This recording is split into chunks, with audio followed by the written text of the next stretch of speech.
Oi, gente, tem sessão de notícias e entrevistas chegando até você.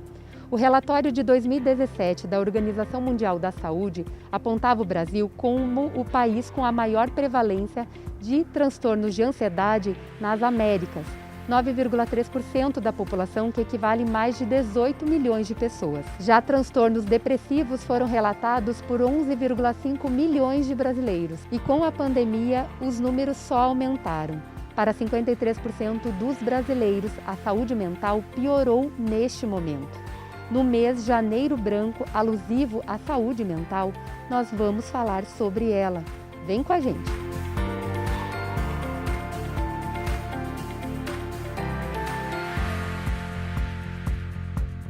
No programa de hoje, conversamos com a psicanalista e doutora em letras Adriana Antunes. Conversar sobre saúde mental deixou de ser um tabu na sociedade brasileira depois da pandemia?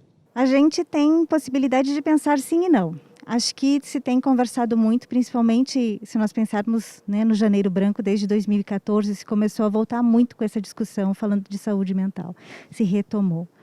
De qualquer forma, a gente ainda tem um preconceito muito grande da sociedade quando fala em saúde mental, porque sempre carrega de uma maneira pejorativa, como se fosse falar de saúde mental é alguma coisa que diz respeito especificamente à loucura. Então, a gente ainda tem uma barreira, um preconceito, uma ideia pejorativa sobre a importância de se discutir saúde mental em todas as rodas, em todas as conversas, e de se pensar também em políticas públicas que sejam voltadas para a questão da saúde. Então, sim e não. A gente tem falado mais, acho que as redes sociais têm ajudado muito nesse sentido. Acho que a pandemia alargou muito, essa possibilidade de entender o que está acontecendo com a nossa cabeça, mas ainda tem muito preconceito sobre isso. E falta de conhecimento também. A campanha de Janeiro Branco 2022 é "O mundo pede por saúde mental". De fato, a gente está ampliando isso também, porque o Brasil vive fortes consequências da pandemia, mas o mundo vive isso, Sim, acho que essa questão da pandemia acelerou essa busca pelo entendimento, por informação, por conhecimento, no que diz respeito à capacidade que a gente tem de suportar o dia a dia, de suportar a frustração. Nós vivemos durante esse período de pandemia, principalmente no primeiro ano, muita privação. Então não foi só uma frustração sobre a nossa não possibilidade de sair, de não circular nos ambientes de trabalhos e sociais, mas a gente teve uma privação porque nós não tínhamos escolha. Esse movimento todo que a pandemia trouxe, dessa retomada, dessa volta muito radical para dentro do ambiente privado, fez com que a gente, de certa forma, vou botar entre aspas, enlouquecesse, mas enlouquecesse de uma maneira também saudável, no sentido de buscar informação, de buscar ajuda, de buscar locais de fala, de buscar entendimento sobre aquilo que estava passando, de se dar conta de que a gente não precisa necessariamente ter de suportar tudo sozinho, que a gente pode buscar ajuda para isso. Então, acho que a pandemia acelerou esse processo. E sim, isso é mundial. Adri, a gente pensa em sociedade, a sociedade que muitas vezes se olhava para ela e se entendia o quanto a gente vinha numa caminhada individualista. A pandemia também trouxe esse individualismo muito forte, porque te colocou para dentro e te fechou. Também tem isso, o coletivo, que ajuda muito a socializar e a trabalhar um pouco essa saúde mental, foi privado nesse sentido também, Ah, sim. Se a gente pensar, por exemplo, Lacan traz muito a questão do trabalho, que o trabalho é um organizador social e um organizador mental e emocional, ou seja, a gente depende dessa rotina que o trabalho estabelece na saída de casa, nessa rotina de chegar num ambiente, de passar tantas horas ali dentro, de sair, de pegar um transporte público ou de circular pelas ruas, de voltar para casa, de tomar um banho, de poder jantar, de poder dormir. Quer dizer, essa rotina toda que o trabalho traz, por mais que seja tedioso, por mais que seja enfadonho, e sim, sem apontar aqui nenhuma questão desse capitalismo selvagem que nos consome, ele é muito organizador. A partir do momento que a gente foi suprido da possibilidade de estar vivenciando isso porque esse trabalho também nos faz próximo do outro, também nos coloca diante, né, da demanda que vem do outro. Então eu também vou nesse processo social de conseguir me transformar num sujeito mais tolerante, num sujeito mais próximo do diálogo, acabou fazendo com que a gente também viesse para dentro de um contexto muito privado, formasse bolhas, porque afinal de contas eu estou dentro desse meu espaço, que é o meu espaço, de certa forma fez com que a gente também ficasse, a gente no total, tá? No geral, assim, mais intolerante. E a gente viu isso repercutir muito, por isso que as pessoas acabaram se assustando, né? E a gente pensava assim, nossa, a pandemia está vindo aí, de repente, para trazer uma nova possibilidade de pensamento. E o que a gente viu foi exatamente o contrário. Foi uma enxurrada, né, de muita agressividade, de muita intolerância que veio para fora. Isso sempre existiu. A diferença é que agora a gente, né, foi para o superlativo. Isso aumentou. E disse em respeito a essa entrada, sabe? Essa coisa que se voltou muito para dentro. Como é que a gente identifica quando a saúde mental não vai bem? Bom, a nossa saúde mental, ela lida o tempo inteiro com as questões de afetos, de sentimento, de frustração. Então, a gente consegue balizar como é que nós estamos diante das reações, por exemplo, que nós temos diante de algo que nos acontece. Então, se alguém vem de uma forma agressiva, direcionando um discurso agressivo, um exemplo aqui bem simples, né? E eu consigo lidar com isso e me dar conta que talvez isso tenha mais a ver, muito mais a ver com o que a pessoa está vivendo, do que exatamente com aquilo que eu disse ou que eu fiz, a gente tem aí uma saúde mental, né? Que é essa possibilidade de fazer essa separação do que pertence a mim e do que pertence a ti. Então, assim, a capacidade de lidar com essa frustração, né? Com essa privação e frustração, por exemplo, da pandemia, de a gente não surtar. Quer dizer, sim, dá uma raiva, sim, é ruim, sim, é difícil, sim, a gente teve, assim, aspectos econômicos, políticos, culturais que foram muito atacados, mas mesmo assim a gente conseguiu, sabe, ter uma possibilidade de fala, conseguiu ter redutos onde a gente conseguia encontrar com outras pessoas mesmo que virtualmente e ir apaziguando aquele interno. Isso é saúde mental. Agora, quando eu tenho uma reação, né, que é uma reação extremada, que é uma reação emotiva em que a gente ouve, olha, percebe que ela está maior do que ela deveria ser. Quando eu não consigo lidar com essa frustração, quando as emoções me afetam demais e eu não consigo sair da cama e eu fico mal durante muitos dias, né? Isso está dizendo que, de certa forma, eu estou com a minha saúde mental precisando de um cuidado, precisando rever o que está se passando dentro de mim. E aí é fundamental que a pessoa se dê conta e possa buscar ajuda. E se ela não se dá conta, que as pessoas que estão no entorno possam se dar conta de que ela está precisando de ajuda. Um dos aspectos que a gente percebe que salta entre tantos outros pontos referentes à saúde mental é a ansiedade. Porque me parece que a ansiedade ela é comum, né? É comum em muitos seres humanos, claro, a ansiedade ela é natural, mas quando aonde mostra quando ela é saudável e quando ela não é mais saudável nesse sentido? A gente vive com ansiedade, né? O ser humano vive ansioso. Porque a ansiedade, e aí eu vou trazer a Adriana Falcão da poesia, que eu acho que ela explica melhor do que a psicanálise. A ansiedade é quando a gente está com um passo no futuro, quer dizer, os nossos passos estão no futuro ao invés de estar no presente. Então a ansiedade é esse desejo, é essa antecipação de futuro o tempo inteiro. E aí impacta, porque o que acontece? Nós não temos controle. Eu não sei o que vai acontecer amanhã, eu não sei nem o que vai acontecer daqui a pouco. Mas existe um desejo interno próprio do ser humano, de tentar controlar isso que vai acontecer posterior. Isso gera essa ansiedade, esse desejo de saber o que vai acontecer depois. E essa vontade que a gente tem, né, de que a coisa aconteça logo, porque daí a gente sabe, deixa de ser desconhecido, passa a ser conhecido e eu me sinto mais apaziguada. O problema é que a ansiedade, quando ela sai desses limites de compreensão e que é normal, sai simplesmente daquela dor de barriga e depois ela passa, é quando ela começa a prostrar o sujeito. E sim, a ansiedade nos para, ela nos breca. É quando eu não consigo mais, sabe, realizar, não consigo fazer, não consigo ir adiante, né? Não consigo sair para fazer aquilo que eu tenho que fazer, porque essa ansiedade vai se transformando aos poucos em uma fobia, em um medo. E aí, quando chega nesse ponto, eu já não consigo mais me mobilizar para fazer as coisas ou para deixar que as coisas aconteçam. Então, a gente tem que ter... eu costumo dizer que, assim, antes da gente pensar na ansiedade e de racionalizar ela, o nosso corpo sente. Então, a gente precisa voltar para o presente e sentir o corpo.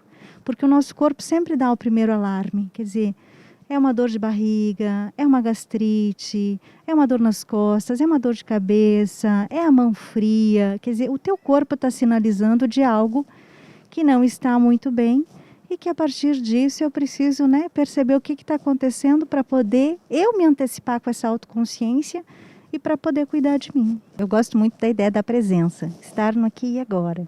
Né? Conseguir assim, cabeça está lá, pensando lá na frente, é exercício, é puxar o pensamento de volta para o aqui e agora. O futuro dá certo na medida que o teu presente se organizou para isso. Então, conseguir voltar para o presente sempre. E assim, né? Acho que celular, internet, informação demais, isso tudo nos dá uma ansiedade muito grande. Onde você anda? Hoje de manhã mesmo eu andava, e aí eu vi assim, as pessoas dizendo, porque semana que vem vai dar um boom no sistema de saúde por causa, né, dos números de Covid. Quer dizer, isso vai acelerando um tempo e vai me causando ansiedade. Então, não é que a gente tenha que ficar alheio à informação, não é isso. Mas diminuir, né? Diminuir. Eu acho que quando a gente fica tempo demais na internet, ou tempo demais assim, em televisão, acompanhando informação, né? Isso gera uma ansiedade muito grande. E às vezes a gente precisa parar um pouco com isso, né? Vem para o jardim, vai plantar uma flor, mora numa sacada, beleza, vai comprar, sabe, um saco de terra, vai plantar algumas coisinhas. Isso independe de ser homem ou de ser mulher, de ser criança, de ser adolescente. Vai passear no parque. A gente está com dias tão quentes, tão bonitos. Vai dar uma caminhada na rua, bota uma máscara, leva o álcool gel, mas sai um pouco, sabe, de dentro desse espaço que acaba nos direcionando o tempo inteiro para fazer as mesmas coisas. Adri, que sociedade é essa que a gente vive hoje, que faz com que a gente tenha tantos problemas de saúde mental? Eu acho que é uma sociedade, assim, isso não eu, né, mas assim, dos teóricos, dos psicanalistas que eu leio também, e essa é uma sociedade de certa forma perversa, né, a gente vive um momento onde há uma cobrança muito grande sobre o sujeito, existe uma precarização de trabalho, isso gera muita ansiedade. Nós não temos alguns direitos que eram próprios do trabalhador, do sujeito, do ser humano, que estão sendo jogados na lata do lixo. Não tem como não lidar com uma ansiedade, e uma ansiedade às vezes que nos carrega para uma doença. Porque se você tem dificuldade financeira para pagar suas contas, para poder estar morando onde você poderia chegar em casa e descansar, ter comida na mesa, quer dizer, coisas que são de ordem prática e básica. Se a gente não tem isso, como é que a gente vai tratar desse psíquico, né? Como é que eu vou querer que essa saúde mental esteja bem? Por isso que a saúde mental não diz respeito só ao indivíduo, ela diz respeito ao coletivo. E aí a gente precisa, sim, de políticas públicas, de governos que sejam comprometidos e que possam fazer não só debates, conversas e discussões no Janeiro Branco, mas que isso se prolifere, sabe? No sentido de uma forma continuada e permanente, se possa trabalhar ações e políticas públicas para que o sujeito possa, né, ter um espaço de acolhimento, de fala e de diversão também, né? Então, a gente vive uma sociedade que nos exige em demasia, né? A gente trabalha das 7 da manhã às 8 da noite, o seu salário é desse tamanho, né? Você não consegue dar conta das coisas que você tem que dar conta. Então, tem esses atravessamentos de sociedade que se colocam no indivíduo. Então, nós somos indivíduos, sim, né, que estamos dentro desse social, e esse social, né, assim como o interno, assim como o indivíduo precisa dar conta de si, esse social também precisa fazer esse acolhimento. Como as injustiças sociais, elas já adoeciam a sociedade, né? Mas nesse momento, quando a gente fala de uma pandemia, que é uma doença que está aí, parece que a injustiça social, a desigualdade, piorou os casos E aí eu te convido, Adri, a assistir um material que a gente separou, que justamente as crianças e adolescentes, principalmente das periferias também, tiveram muitos problemas com saúde mental, fora outros casos, né, de abuso. E aí a Unicef criou um portal chamado Pode Falar. Confere aí.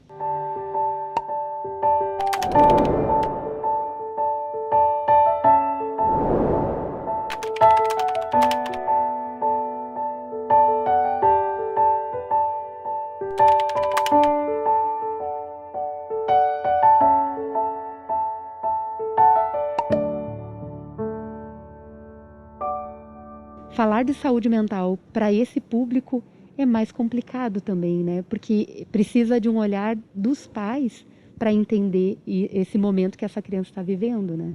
Sim, acho que são duas situações assim bem importantes. A primeira é que bom que a gente teve também assim um aumento desse número de plataformas de profissionais, né, que se voltaram para essa escuta coletiva.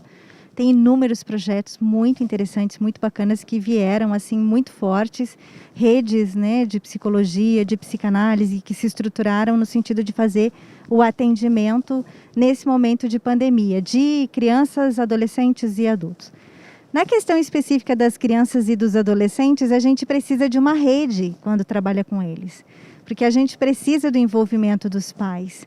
A gente precisa que esses pais se deem conta de que essa criança, esse adolescente está precisando de uma ajuda que vai além, né, daquilo que esse pai e essa mãe possam fazer, uma ajuda profissional.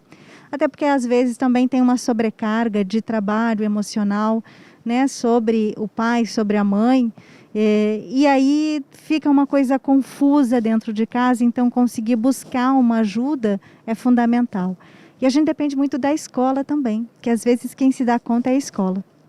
Então, é um tripé que se forma entre o terapeuta, entre o analista, no meu caso, a escola, porque se vai ter que ter um diálogo, uma conversa com a escola, porque a escola vai ficar tantas horas com essa criança, esse adolescente, e ela se dá conta de muita coisa que está acontecendo e de comportamento que ele está tendo, então tem que ter um diálogo muito próximo e essa relação que precisa sim se estabelecer com o pai e com a mãe. E às vezes tentar, né? Porque quando a gente fala em criança e adolescente, às vezes tem uma dinâmica onde esse pequeno sujeito vai precisar se readequar e a gente depende, né, dessa vontade, desse desejo, dessa disponibilidade também da família de mexer nessa dinâmica. Adri, para finalizar, dicas para cuidar da mente, né? No dia a dia, para que as pessoas de repente olhem até para um exercício físico, que às vezes é sempre dito, né? Mas não se entende o quanto ele é importante para descarregar, né, toda essa energia que às vezes a gente guarda e acaba explodindo, por exemplo, numa rede social, né? Então, assim, se é possível, né, tentar sair um pouco de dentro de si, vir um pouquinho para fora, entrar em contato com o mundo, sabe? Poder circular um pouquinho, respirar, que a gente ainda consegue respirar, apesar das máscaras. Então, respirar, né? Fazer o agradecimento que a gente conseguiu sobreviver já há 2 anos de pandemia, que a gente conseguiu se vacinar, sabe? Assim, fazer o reconhecimento do quanto isso é importante para que a gente se abasteça do que é possível para enfrentar o que a gente tem para enfrentar em 2022.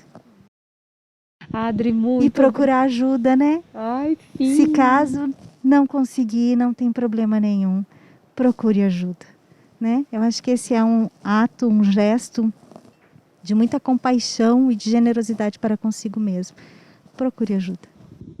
Ótimo, Adri, muito obrigada. Obrigada por esclarecer, por ajudar, né? Porque produzir conteúdos jornalísticos também é uma ajuda para muita gente, né? Que acaba recebendo essa informação. Gente, é isso. O nosso Sessão de Notícias e Entrevista vai ficando por aqui, sempre agradecendo a sua participação. Até mais!